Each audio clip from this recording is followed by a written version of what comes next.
भगवान ने WhatsApp read कर लिया। तुम दूसरों की चिंता करना छोड़ दो, अगर किसी को तुम्हारी चिंता नहीं है तो। सलोनी ने कहा कि औरों की तरह भगवान ने भी मेरा व्हाट्सएप रीड कर लिया, पर शायद उन्हें भी फुर्सत नहीं है। एक दिन सलोनी के पिता सो रहे थे और वो अकेले घर में बैठी थे और चाय का कप हाथ में लिए हुए सोशल मीडिया पर अपना समय बिता रही थी कि ना जाने कब उसकी आंख से आंसू बहने शुरू हो गए और उसे पता ही नहीं चला। चाय प्याली में ही ठंडी हो गई और सलोनी चुपचाप वहां से उठकर अपने कमरे में जाकर लेट गई। सलोनी के पिता उठकर वहां आ गए थे और ये सब कुछ चुपचाप देख रहे थे। सलोनी के वहां से जाते ही उन्होंने जब सलोनी का मोबाइल देखा तो उसमें किसी ने लिखा हुआ था कि एक दिन ये वक्त ज़रूर बदल जाएगा और हालात सुधर जाएंगे, लेकिन तब तक ना जाने कौन कौन इस दिल से उतर जाएगा। सलोनी के पिता बहुत दुखी हुए और भगवान से प्रार्थना करने लगे कि इस बच्ची की हर इच्छा पूरी करना।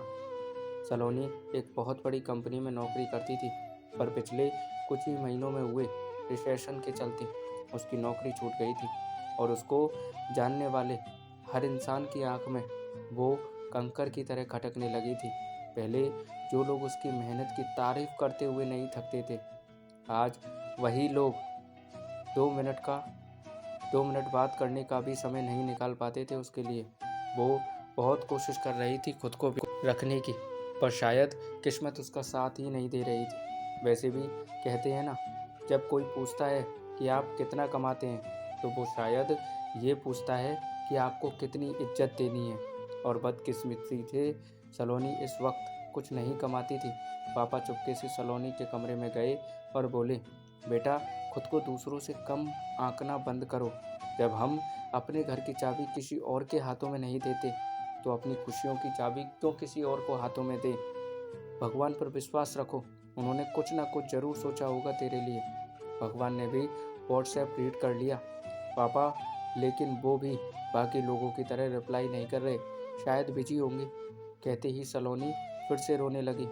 पापा से उसका ये हाल देखा ही नहीं गया और वो बाहर आकर क्षितिज, जो कि सलोनी का पति था, जो 1 साल के लिए कनाडा गया है नौकरी की वजह से, को फ़ोन लगाया और बोले, बेटा तुम ही समझाओ, उसे बुरा हाल कर लिया है अपना। उसने अपना रो रो कर बुरा हाल कर लिया है और मैं भी कुछ दिन में वापस चला जाऊंगा, तो तुम हैंडल करो उसे, नहीं तो तबीयत खराब हो जाएगी उसकी। क्षितिज ने शाम को सलोनी को फ़ोन किया और बोला, मैंने तुम्हारी एक साइट बनवा दी है जिस पर तुम अलग अलग लोगों को जो बेरोज़गार हैं जोड़ो और उन्हें एक प्लेटफॉर्म दो जो अपने मन की बात कहने का। धीरे धीरे ये ट्रेंडिंग हो जाएगा। और हाँ सलोनी, तुम दूसरों की चिंता करना छोड़ दो। अगर किसी को तुम्हारी चिंता नहीं है तो तुम एक्शन में विश्वास रखती हो तो वही करो, परफेक्शन अपने आप आ जाएगा। Now smile.